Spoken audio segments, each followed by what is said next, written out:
রাতের খাবার নিয়ে বসে পড়েছি। আজকে আর রাত্রিবেলা তেমন কিছু রান্নাবান্না করলাম না। কি খাবো তোমরা জানো অনেকেই, তো চলো আর একবার ঘুরে দেখে নিই। দেখো দুপুরে খিচুড়ির মতো করেছিলাম সেটাই, সঙ্গে রয়েছে ডিম ভাজা, ফ্রেঞ্চ ফ্রাই আর দুটো নাগেট।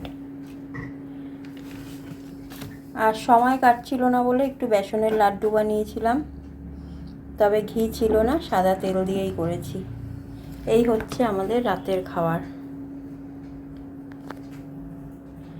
আর সঙ্গে রয়েছে একটা সুগার ফ্রি মিষ্টি।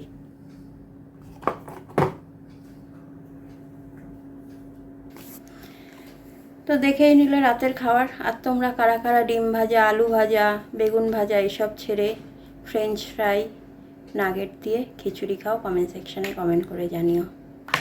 আর বেসনের লাড্ডু কার ভালো লাগে সেটাও জানিও। এখনের মতো এইটুকুই, দেখা হবে আগামীকাল অন্য কোনো ভিডিওতে। এখন তাহলে আসি, গুড নাইট।